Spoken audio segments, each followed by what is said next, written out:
ایک بوڑھے انسان کے آنسو جوان آدمی کے آنسوؤں سے زیادہ اثر انگیز ہوتے ہیں، کیونکہ یہ اس کے کمزور جسم کی آخری پونجی ہوتے ہیں۔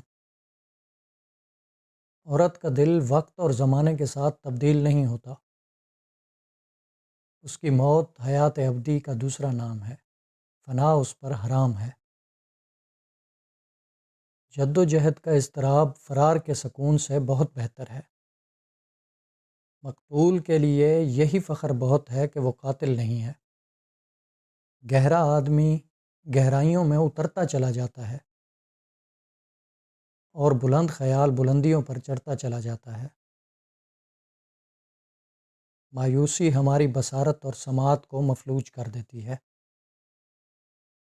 افسوس ہے اس قوم پر جو اس وقت بغاوت کرتی اور سر دھڑ کی بازی لگاتی ہے جب پھانسی کا پھندہ ان کے گلے میں کس دیا جاتا ہے۔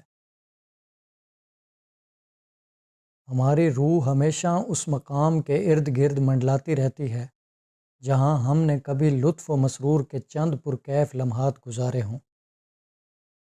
محبت قبضہ نہیں کرتی، نہ اس پر قبضہ کیا جا سکتا ہے، اس لیے کہ محبت کے لیے محبت ہی کافی ہے۔ حیا ناپاک لوگوں کی آنکھوں سے بچنے کے لیے ایک ڈھال ہے۔ مقتول کو خود اپنے قتل کی ذمہ داری سے بری نہیں کیا جا سکتا۔ لوگ باتیں اس وقت کرتے ہیں جب خیالات میں سکون باقی نہیں رہتا۔ گزرا ہوا کل صرف آج کی یاد ہے اور آنے والا کل آج کا خواب ہے۔ بھلائی کا ہر وہ کام جو اپنی تعریف کر کے کیا جائے لعنت کا پیش خیمہ بن جاتا ہے۔ کم بختوں اور کم نصیبوں کے لیے موت عزت و راحت سے کم نہیں۔ عقل و دانش الفاظ میں نہیں بلکہ الفاظ کے معنی میں پنہاں ہوتی ہے۔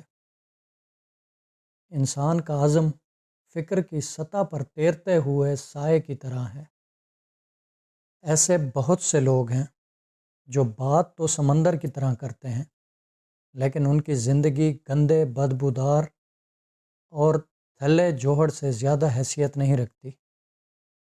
انسان کے لیے مظلوم ہونا ظالم ہونے سے بہتر ہے۔ تعصب ہر چھوٹے ظرف کی مجبوری ہے۔ ہماری جہالتوں میں سب سے بڑی جہالت یہ ہے کہ ہم اپنے علم کا ثبوت دوسروں کی جہالت میں ڈھونڈتے ہیں۔ فلسفہ دو نقطوں کے درمیانی فاصلے کو کم کرنے کا نام ہے۔ نئی بنیادیں وہی لوگ بھر سکتے ہیں جو اس راز سے واقف ہوں کہ پرانی بنیادیں کیوں بیٹھ گئی تھیں۔ سانپ کو اگر پنجرے میں رکھا جائے تو وہ کبوتر نہیں بن سکتا۔ اللہ ہر پرندے کو خوراک دیتا ہے مگر اس کے گھونسلے میں نہیں ڈالتا۔ غم کا بہترین علاج مصروفیت ہے۔